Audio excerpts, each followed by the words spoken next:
Hello friends, एक बार फिर आपका बहुत बहुत स्वागत है आपकी अपनी यूट्यूब चैनल डीएलएड वाला में। और दोस्तों, आज की इस क्लास में हम आपके लिए लेकर हाजिर हो चुके हैं यूपी डीएलएड थर्ड सेमेस्टर 2021 के प्रथम प्रश्न पत्र को शैक्षिक मूल्यांकन, क्रियात्मक शोध और नवाचार। इसके साथ ही हम आपको बता दें 2016, इसके अलावा 2017, 2018, 2019 और 2020 इन सभी वर्षों के सभी प्रश्न पत्र जो पुराने पेपर हैं, ठीक है, प्रीवियस ईयर क्वेश्चन पेपर हैं, वो ऑलरेडी आपको इसी चैनल पर सॉल्व करा दिए गए हैं। उसकी प्लेलिस्ट भी हमने आपको बनाकर दे दी है, तो आप तुरंत चैनल पर जाकर चेक कर लीजिए। UP DElEd third semester PYQ की जो प्लेलिस्ट है वो आप चैनल पर जाकर चेक कर लीजिए। उसमें सारी प्रीवियस ईयर क्वेश्चन पेपर आपको सॉल्व करा दिए गए।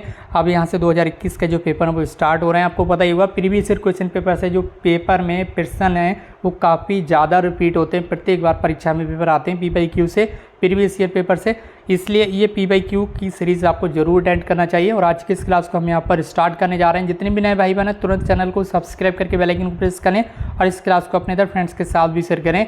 इसके साथ ही आपको पता ही होगा ये जो फर्स्ट पेपर आपका ये 2 घंटे का होता है आपको, इसमें 50 नंबर का ये पेपर होता है। आपको 2 घंटे का समय मिलता है इसमें पेपर को सॉल्व करने के लिए। 15 इसमें सबसे पहले ऑब्जेक्टिव क्वेश्चन होते हैं 15, तो सबसे पहले इन क्वेश्चन को यहाँ पर सॉल्व करेंगे।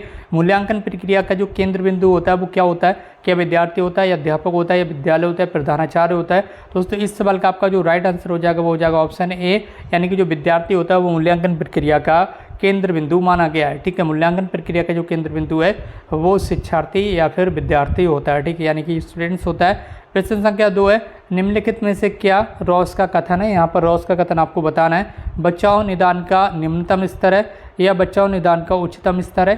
तो इस सवाल का आपका राइट आंसर हो जाएगा ऑप्शन बी, बचाव जो है वो निदान का उच्चतम स्तर है। ठीक है, बचाव क्या है, निदान का उच्चतम स्तर है, ये रॉस का कथन है। ठीक है, और ये कथन कभी कभी डायरेक्टली यहाँ पर क्वेश्चन में लिखा हुआ आ जाता है कि बचाव निदान का उच्चतम स्तर है, ये किसका कथन है, तो वहाँ पर आपको बताना होता है कि ये रॉस का कथन है। ठीक है, तो वहाँ पर आपको बताना होता है। ठीक है, बढ़ रहे हैं अपने अगले प्रश्न की। प्रश्न संख्या 3 है, क्रियात्मक शोध का उपयोग होता है शिक्षण में सुधार हेतु, शिक्षण में परिवर्तन हेतु, विद्यालय और शिक्षण की समस्या समाधान हेतु या उपरोक्त सभी। तो जो आपका क्रियात्मक शोध होता है इन सभी कार्यों के लिए किया जाता है। तो इस सवाल का राइट आंसर हो जाएगा आपका ऑप्शन डी, उपरोक्त सभी कार्यों के लिए क्रियात्मक शोध का उपयोग होता है। इसी के साथ बढ़ा है अपने अगले प्रश्न को। प्रश्न संख्या 4 आपके सामने स्क्रीन पर है, सर्व शिक्षा अभियान के क्रियान्वयन करने में क्या सहायक है। तो क्रियात्मक शोध सहायक है, परंपरागत शोध या वैज्ञानिक शोध या उपरोक्त सभी। तो जो सर्व शिक्षा अभियान है इस अभियान के क्रियान्वित करने के लिए क्रियात्मक शोध यहाँ पर आवश्यक होता है, यानी कि ऑप्शन ए जो है वो आपका राइट आंसर हो जाएगा। बढ़ रहे हैं अपने अगले प्रश्न को। प्रश्न संख्या 5 है, हरि ने अंग्रेजी में 80 अंक प्राप्त किए हैं, ये क्या है। 80 अंक प्राप्त करना ये क्या कहलाता है, परीक्षण कहलाता है, मात्रात्मक मापन है, गुणात्मक मापन है या फिर मूल्यांकन है। तो ये एक तरह से इवैल्यूएशन यानी कि मूल्यांकन है। तो ऑप्शन डी जो है वो आपका राइट आंसर हो जाएगा। आपने यहाँ पर देखा कि हरि ने अंग्रेजी में 80 अंक प्राप्त किए, कैसे पता चला, आपने उसकी एग्ज़ाम कॉपी का मूल्यांकन किया या आपने उसका मूल्यांकन किया, तो वहाँ पर आपको पता चला कि उसने 80 अंक प्राप्त किए। तो ये एक तरह का मूल्यांकन है। हरि ने अंग्रेजी में 80 अंक प्राप्त किए, ये मूल्यांकन की कैटेगरी में आ जाता है। प्रश्न संख्या 6 आपका, व्यवस्थापक किस पक्ष का उद्देश्य है, ज्ञानात्मक, भावात्मक, मनोगत्यात्मक या उपरोक्त सभी। तो यहाँ पर आपका जो व्यवस्थापक है ये भावात्मक पक्ष का उद्देश्य है। किसका उद्देश्य है, भावात्मक पक्ष का उद्देश्य है। ऑप्शन बी जो है वो आपका राइट आंसर हो जाएगा। प्रश्न संख्या 7 आपके सामने स्क्रीन पर है, मूल्यांकन का महत्वपूर्ण बिंदु क्या है। ठीक है, मूल्यांकन का महत्वपूर्ण बिंदु क्या है, तो इसमें सबसे पहले बताया गया है ऑप्शन ए शैक्षिक उद्देश्य, ऑप्शन बी आपका व्यवहार परिवर्तन, ऑप्शन सी आपका अधिगम अनुभव, ऑप्शन डी आपका उपयुक्त सभी। तो मूल्यांकन के जो महत्वपूर्ण बिंदु होते हैं ये सभी होते हैं, यानी कि शैक्षिक उद्देश्य भी होता है, व्यवहार परिवर्तन भी होता है, अधिगम अनुभव भी होता है इसमें। तो उपयुक्त सभी जो है वो आपका राइट आंसर हो जाएगा। ठीक है, मूल्यांकन का महत्वपूर्ण बिंदु क्या है, ये सभी महत्वपूर्ण बिंदु हैं मूल्यांकन के। इसी के साथ बढ़ना है अपने अगले प्रश्न की ओर। प्रश्न संख्या 8 आपके सामने स्क्रीन पर आ चुका है और इसमें आपसे पूछा जा रहा है कि लिंग के आधार पर व्यक्ति का महिला और पुरुष में विभाजन क्या कहलाता है। लिंग के आधार पर जी, ठीक है, जेंडर के आधार पर किसी व्यक्ति का महिला और पुरुष में डिवाइडेशन करना, विभाजन करना क्या कहलाता है, ये यहाँ पर आपको बताना है। तो ये आपका गुणात्मक मापन कहलाता है। क्या कहलाता है, गुणात्मक मापन। ऑप्शन ए आपका राइट आंसर हो जाएगा। ठीक है, गुण के आधार पर उसे अलग किया जा रहा है, डिवाइड किया जा रहा है। तो गुणात्मक मापन होगा ऑप्शन ए। प्रश्न संख्या 9 का राइट आंसर आपको बताना है कि नहीं निश्चित स्वीकृत नियमों के अनुसार वस्तुओं को अंक प्रदान करना मापन है। ये कथन किसका? अगर मापन की कहीं पर डिफिनेशन लिखने के लिए आपसे आ जाए तो आप लिख सकते हैं कि किन्हीं निश्चित स्वीकृत नियमों के अनुसार वस्तुओं को अंक प्रदान करना ही मापन है। ये मापन की परिभाषा है, ठीक है। तो ये परिभाषा किसने दी है? ये आपकी रॉस की परिभाषा है। किसकी? रॉस की। आप लिख सकते हैं पेपर में, अगर आपसे मापन की परिभाषा लिखने के लिए आ जाए तो आप लिख सकते हैं रॉस के अनुसार किन्हीं निश्चित स्वीकृत नियमों के अनुसार वस्तुओं को अंक प्रदान करना ही मापन कहलाता है। तो ये आपकी मापन की परिभाषा होगी रॉस के अनुसार। ऑप्शन डी आपका इसका राइट आंसर हो जाएगा। यहाँ पर एक डेफिनेशन यानी कि एक कथन दिया हुआ है जो कि ये रॉस का कथन है, ठीक है। स्टीवेंसन के अनुसार अब यहाँ पर बताया गया कि किन्हीं निश्चित स्वीकृत नियमों के अनुसार वस्तुओं को अंक प्रदान करना मापन है। सॉरी फ्रेंड्स, यहाँ पर जो ये डेफिनेशन है ये स्टीवेंसन की है। किसकी है?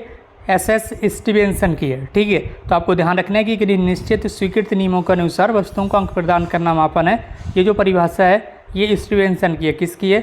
ये स्टीवेंसन की है। यहाँ पर आपको ध्यान रखना है, ठीक है। तो ऑप्शन सी जो है वो आपका राइट आंसर हो जाएगा, ठीक है। इसी के साथ बढ़ना है अपने अगले प्रश्न को। प्रश्न संख्या आपका अब आने जा रहा है 10, ठीक है। प्रश्न संख्या 10 आपके सामने स्क्रीन पर है और उसमें आपको ध्यान रखना है कि निश्चित स्वीकृत नियमों के अनुसार वस्तुओं को अंक प्रदान करना मापन है। ये एस स्टीवेंसन की परिभाषा है। अगले प्रश्न में आपसे पूछा गया कि कौन से क्षेत्र के उद्देश्यों के द्वारा बालक के शारीरिक संबंधित कौशलों का विकास होता है, ठीक है। कौन से क्षेत्र के उद्देश्यों के द्वारा बालक के शारीरिक संबंधित कौशलों का विकास होता है?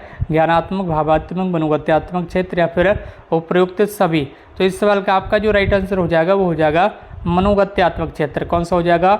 मनोगत्यात्मक क्षेत्र। ऑप्शन सी आपका राइट आंसर हो जाएगा। इसी के साथ बढ़ रहा है अपने अगले प्रश्न की ओर। प्रश्न संख्या 11 है, स्टीफन एम कोरे ने शैक्षिक क्षेत्र में किस प्रकार का अनुसंधान का प्रयोग किया है? स्टीफन एम कोरे ने शैक्षिक क्षेत्र में किस प्रकार के अनुसंधान का प्रयोग किया है?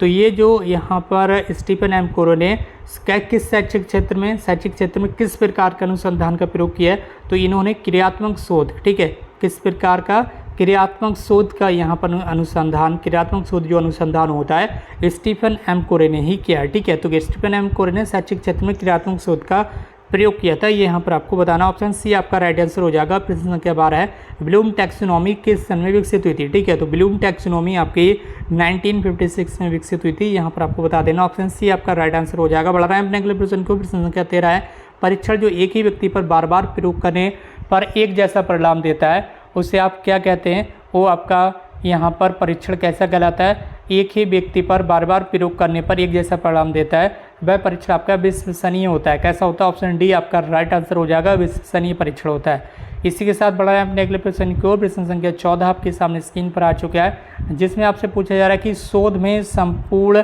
जनसंख्या का छोटा भाग कहलाता है। शोध करने में संपूर्ण जो जनसंख्या होती है उसका छोटा सा भाग क्या कहलाता है? वो आपका कहलाता है यहाँ पर न्यायादर्श, ठीक है। क्या कहलाता है? न्यायादर्श। वो भी ऑप्शन बी आपका राइट आंसर हो जाएगा। शोध में संपूर्ण जनसंख्या का छोटा भाग न्यायादर्श कहलाता है। इसके बाद प्रश्न संख्या 15 आपके सामने स्क्रीन पर है, स्थान के आधार पर छात्रों को ग्रामीण और शहरी में विभक्त करना किसके अंतर्गत आता है? ठीक है, स्थान अलग अलग स्थान होते हैं, कुछ छात्र ग्रामीण क्षेत्र के होते हैं, कुछ शहरी क्षेत्र के होते हैं, कुछ अर्ध शहरी क्षेत्र के होते हैं, ठीक है। तो इस तरह से अलग अलग जो अंतर्गत यहाँ पर बताया गया कि स्थान के आधार पर छात्रों को ग्रामीण और शहरी क्षेत्र में विभक्त करना किसके अंतर्गत आता है? तो ये आपका नामित स्तर किसके अंतर्गत आता है? नामित स्तर के अंतर्गत आता है। आपको ध्यान रखना, ऑप्शन सी आपका राइट आंसर हो जाएगा। अब यहाँ से आपके लघु उत्तर प्रश्न स्टार्ट हो रहे हैं। इसी बात पर इस क्लास को शेयर कर दीजिए अपने फ्रेंड्स और भाई बहनों के साथ, ताकि इधर भाई बहन भी हमारे साथ यहाँ पर जुड़ सकें। और अगर आप चैनल पर नए हैं तो कर लीजिए इस चैनल को सब्सक्राइब कर, आपके ज़्यादा ही क्या है, यहाँ पर आपको लगातार क्लासेस मिलतेंगे। इसके अलावा एग्जाम तक आपको मॉडल पेपर भी दिए जाएंगे, ताकि और भी अच्छे तरीके से आपकी तैयारी हो सके। प्रश्न संख्या 16, उपचारात्मक शिक्षण से क्या तात्पर्य? उपचारात्मक शिक्षण उस विधि को खोजने की चेष्टा करता है जो छात्र को अपनी कुशलता या विचार की त्रुटियों को दूर करने में सफलता प्रदान करे।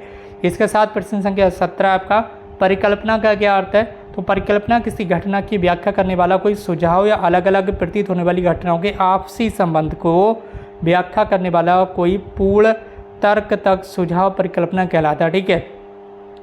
यहाँ बताया गया कि अलग अलग प्रतीत होने वाली घटनाओं के आपसी संबंध की व्याख्या करने वाला, कोई घटनाएं जो अलग अलग हैं, ठीक है, अलग अलग प्रतीत हो रही हैं, उन घटनाओं को कोई आपसी संबंध की व्याख्या कर रहा है, कोई तर्कपूर्ण सुझाव जो है क्या कहलाता है? परिकल्पना कहलाता है। ठीक है, इसी के साथ बढ़ रहे हैं अपने अगले प्रश्न को। साक्षात्कार कितने प्रकार के होते हैं? जो इंटरव्यू होते हैं वो कितने प्रकार के होते हैं? एक व्यक्तिगत होता है, एक समूह होता है। व्यक्तिगत क्या होता है? एक व्यक्ति को एक बार में एक ही व्यक्ति को बुलाया जाता है साक्षात्कार के लिए, यानी कि इंटरव्यू के लिए। ठीक है, एक व्यक्ति को एक बार में एक ही व्यक्ति को बुलाया जाता है। आपको जैसे अकेले कमरे में बुलाया गया तो आपको आपका पर्सनल, ठीक है, व्यक्तिगत साक्षात्कार हुआ।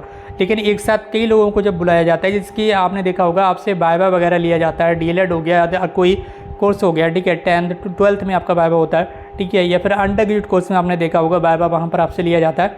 तो वहाँ पर कई सारे स्टूडेंट्स के एक साथ बुला लिया जाता है, तो वो क्या होगा, वो आपका समूह साक्षात्कार के रूप में आ जाता है। ठीक है, जहाँ पर कई सारे लोग एक साथ यहाँ पर वाइवा देते हैं, या फिर वाइवा की जगह आप बोल सकते हैं कि इंटरव्यू देते हैं। ठीक है, तो इस तरह से क्या होगा। प्रश्न संख्या 9 आपका 19, प्रश्न संख्या 19 आपका शैक्षिक नवाचार का अर्थ स्पष्ट कर दीजिए। तो शिक्षा के क्षेत्र में प्रयुक्त जो शिक्षण अधिगम प्रक्रिया है उसको और अधिक प्रभावी बनाने हेतु नए नए साधनों विधियों को शैक्षिक नवाचार कहते हैं। ठीक है, शिक्षण प्रक्रिया को अधिक प्रभावी बनाने के लिए जो नए नए साधन प्रयुक्त किए जाते हैं उसे ही हम शैक्षिक नवाचार बोल देते हैं। प्रश्न संख्या आपका 20 है, छात्र प्रोफाइल का क्या महत्व है? तो छात्र प्रोफाइल एक ऐसी पद्धति है, ठीक है, जो हर छात्र को अपनी कमी सुधारने और पिछड़ जाने पर अन्य छात्रों के बराबर तक पहुंचने का अवसर प्रदान करती है। प्रश्न संख्या 21 है, निदानात्मक परीक्षण का उपयोग क्या है? तो निदानात्मक परीक्षण का जो उपयोग है चिकित्सा की नई विधियों को करीब से देखने के लिए किया जाता है। ठीक है, निदानात्मक परीक्षण का उपयोग जो है वो चिकित्सा की नई विधियों को करीब से देखने के लिए किया जाता है। ठीक है, इसके अलावा प्रश्न संख्या 22 है, प्रश्न पत्र बनाने के चरणों का उल्लेख कीजिए। एक संतुलित प्रश्न पत्र बनाने के लिए निम्नलिखित चरणों को क्रम अनुसार बनाया क्या? ठीक है, एक प्रश्न पत्र आपको बनाना है तो उसके लिए क्या क्या चरण यहाँ पर फॉलो किए जाते हैं? सबसे पहले उसका डिजाइन तैयार किया जाता है, फिर ब्लूप्रिंट तैयार किया जाता है, फिर प्रश्न पत्र को लिखा जाता है, उसका संपादन होता है, अंत में क्या होता है, अंक योजना लिखना होती है। ठीक है, कि कौन सा प्रश्न कितने अंक का है। इसके अलावा बताया गया कि ब्लूप्रिंट क्या है? तो ब्लूप्रिंट अभी आपको बताया होगा, ये एक प्रश्न पत्र निर्माण करने की प्रक्रिया का एक भाग है। ठीक है, ये स्टेज आप लिख सकते हैं कि स्टेप है। तो ब्लूप्रिंट नीले रंग के पृष्ठभूमि पर सफ़ेद रेखाओं से बनी एक उपज होती है जिसे खाके की दिमागी उपज भी बोलते हैं। ठीक है, इसके अलावा प्रश्न संख्या अगला आपके सामने स्क्रीन पर आने जा रहा है। ब्लूम ने शैक्षिक उद्देश्यों को कितने भागों में विभाजित किया है? तो ब्लूम ने शैक्षिक उद्देश्यों को 3 भागों में विभाजित किया। आप यहाँ पर बता देंगे कितने, 3 भागों में। प्रश्न संख्या 25 है, प्रश्न कितने प्रकार के होते हैं? तो प्रश्न प्रायः 5 प्रकार के होते हैं। पहला होता है आपका तथ्यात्मक प्रश्न, दूसरा होता है अभिसारी प्रश्न, तीसरा अपसारी प्रश्न, चौथा विश्लेषणात्मक प्रश्न, 5वां आपका प्रश्नवाचक प्रश्न। ये अलग अलग तरह के प्रश्न होते हैं आपके। प्रश्न संख्या 26 आपका पुनर्बलन का क्या अर्थ है? पुनर्बलन रीइंफोर्समेंट ऐसी कोई क्रिया है जो अनुक्रिया की संख्या में वृद्धि करती है, पुनर्बलन कहलाती है। ये 2 प्रकार की होती है, सकारात्मक पुनर्बलन और नकारात्मक पुनर्बलन। ठीक है, पुनर्बलन अगर आपसे कोई पूछ ले कितने प्रकार का होता है तो ये 2 प्रकार का होता है, सकारात्मक और नकारात्मक। प्रश्न संख्या 27 है, क्रियात्मक शोध की क्या उपयोगिता है? तो क्रियात्मक शोध किसी समस्या का तत्काल या त्वरित समाधान होता है तथा ये अनुसंधान की विषय वस्तु दैनिक या व्यवहारिक जीवन से संबंधित होती है। प्रश्न संख्या 28 आपका, इसमें आपसे पूछा गया कि एक अच्छे उपकरण की क्या विशेषताएं होती हैं? तो एक अच्छे उपकरण वैध, विश्वसनीय, सक्षम, वस्तुनिष्ठता और विशिष्टता जैसे आदि विशेषताएं पाई जाती हैं किसमें? एक अच्छे उपकरण में। ठीक है, प्रश्न संख्या 29 आपका 29, परीक्षण की वैधता से आपका क्या तात्पर्य? कोई परीक्षण वैध है या नहीं है, इसका क्या मतलब है? परीक्षण की वैधता ये बता दी कि परीक्षण पर प्राप्त अंक किस सीमा तक स्थित त्रुटियों से मुक्त हैं। यदि स्थिर त्रुटियां अधिक होती हैं तो परीक्षण की वैधता कम होती है तथा ये स्थिर त्रुटियां कम होती हैं तो परीक्षण अधिक वैध माना जाता है। इसके अलावा आज की क्लास का अंतिम प्रश्न आपके सामने स्क्रीन पर आ चुका है। प्रश्न संख्या 30 है, अनुसंधान रिसर्च का क्या अर्थ है? रिसर्च आपने देखा ही होगा, पीएचडी में रिसर्च की जाती है और भी अलग अलग तरह से रिसर्च की जाती हैं। अनुसंधान का शाब्दिक अर्थ पुनः खोज करना है, अर्थात किसी तथ्य का परीक्षण करना ही आपका अनुसंधान कहलाता है। तो दोस्तों इस तरह से आपकी आज की जो क्लास है वहीं पर समाप्त होती है। इससे आगे की क्लास कल आपको दोबारा से मिल जाएगी। तो आप चैनल को सब्सक्राइब करके तुरंत बेल आइकन को प्रेस कर लीजिए ताकि कोई भी क्लास आपसे मिस ना हो पाए। और अगर आप चैनल पर नए हैं तो इस तरह की लेटेस्ट क्लास को ज्वाइन करने के लिए चैनल को सब्सक्राइब करके हमारे साथ जुड़े रहिएगा और इस क्लास को, इस वीडियो को अपने अदर फ्रेंड्स के साथ जरूर शेयर कीजिए ताकि और भी भाई यहाँ पर हमारे साथ जुड़ सकें। परीक्षा तक बहुत अच्छे तरीके से आपकी जो तैयारी है वो करा दी जाएगी। बाकी दोस्तों आज की इस क्लास को यहीं पर समाप्त करते हैं। हमसे जुड़ने के लिए बहुत बहुत धन्यवाद। Thank you so much for connecting with us.